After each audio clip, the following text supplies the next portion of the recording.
Dobrý den, co to je automatizace domů a budov, jak vznikla a kam se posouvá? Tohle téma by vydalo na celou knihu.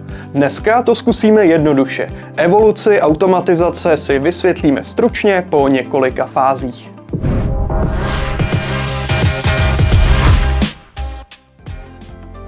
Nebudeme začínat v jeskyni, přesto se zastavme u toho, co automatizaci předcházelo.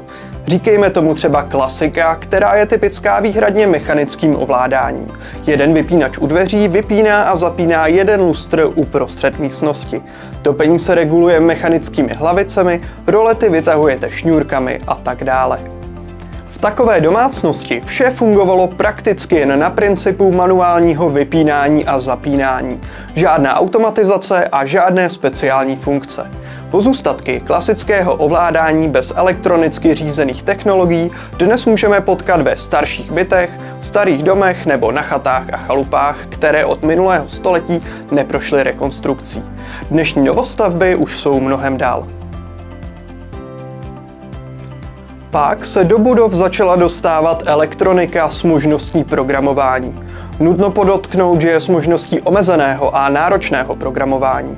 V budovách zásadně přibylo tlačítek, která už dokázala ovládat více věcí a mohla to dělat i centrálně, třeba zhasnout všechna světla naráz. Stěny často zdobily zástupy tlačítek s nalepenými popisky, čím se co ovládá, jestli světla, žaluzie nebo něco jiného. Vedle toho přibyly termostaty, na kterých bylo možné nastavit různé režimy topení, ovladače a podobně. Sice už tady mluvíme o automatizaci, ta ale začala být poměrně drahá, komplikovaná, složitě se měnila a především potřebovala spoustu kabelů a ovládacích prvků, takže se moc nedalo mluvit o komfortu pro uživatele. A jsme ve fázi chytrých telefonů, které v sobě mají chytré aplikace a ty ovládají chytrá zařízení. Co není smart, jako by nebylo. Ale vážně, pokrok v oblasti mobilů ruku v ruce s internetem přinesl elektronice v našich domácnostech třeba vzdálené ovládání, notifikace v aplikacích, aktualizace, snadnější nastavení a tak dále. Uživatel si v apce mohl nastavit zatažení žaluzí v daný čas. Další aplikaci dostal k termostatu. Později se k mnoha jednoúčelovým aplikacím přidali i hlasoví asistenti. Nastavení automatických funkcí sice bylo mnohem snazší, přesto byly potřeba časté zásahy člověka, který stanovoval podmínky.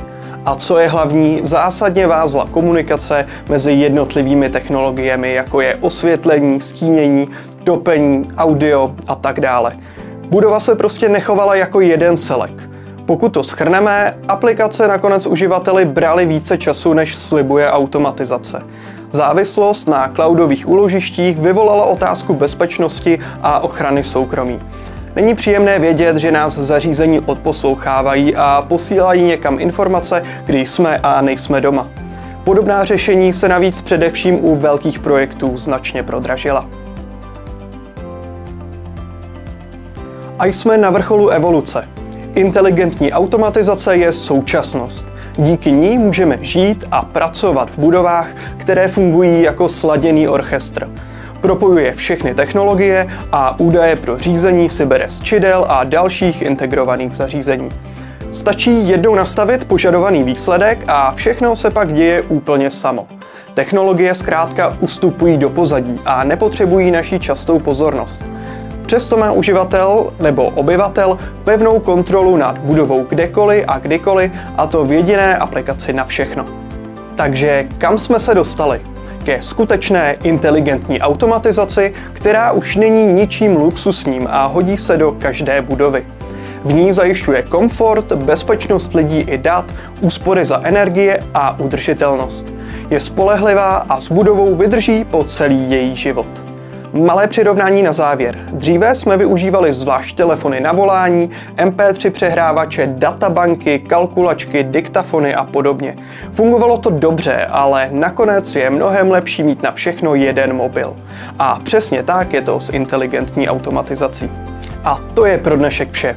Více informací si přečtete v článku pod videem a pokud se vám video líbilo, dejte mu like, ptejte se v komentářích a odebírejte náš kanál. Na viděnou.